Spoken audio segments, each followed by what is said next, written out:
we are breaking down the CDC's 8-step diapering procedure, a critical competency for the Child Development Associate, or CDA, exam. This isn't just a routine task. It's a major health and safety component that you'll be tested on through both scenario-based questions on the written exam and potentially during your verification visit observation. Mastering this sequence is essential for demonstrating competency in Goal Area 1, to establish and maintain a safe, healthy learning environment. The first step, and a common exam question, is to gather all your supplies before bringing the child to the changing area. This includes a clean diaper, wipes, gloves, and a plastic bag for any soiled clothing. Exam questions often create scenarios where a caregiver forgets an item.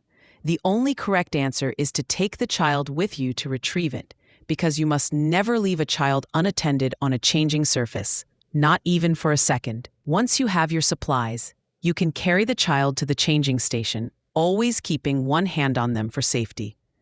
The next steps involve the core of the changing process: putting on your gloves, cleaning the child thoroughly from front to back, removing all trash like the soiled diaper and wipes into a hands-free, lined container, and then putting on the fresh diaper.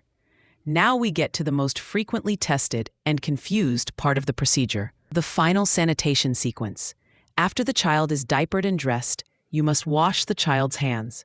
Then, you return the child to a safe, supervised area. With the child safely situated, you return to the changing station to clean and disinfect the surface. Cleaning removes physical soil, while disinfecting kills germs. You must do both. The final step is for you to wash your own hands thoroughly.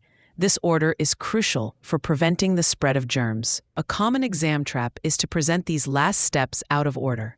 Here's a mnemonic to lock in the final sanitation sequence: child's hands, clean surface, your hands. Just think of the phrase, "Children's health comes, so you help," to remember that critical order. Child's hands, clean surface, your hands. On your CDA observation, a professional development specialist will have a rubric that explicitly checks for each of these steps. Missing a hand-washing step or failing to properly disinfect the changing surface are immediate deductions. Exam questions will test your knowledge of this sequence by asking you to identify the correct next step in a given scenario or to spot the error in a described procedure. For example, a question might state that a caregiver washed their own hands immediately after discarding the dirty diaper, which is incorrect because it breaks the sanitary workflow and risks recontamination. The correct sequence ensures the child, the environment, and the caregiver are all clean and safe before the next activity begins. For free practice questions, AI-powered explanations, and more exam prep tools, visit openexamprep.com. That's openexamprep, all one word, .com.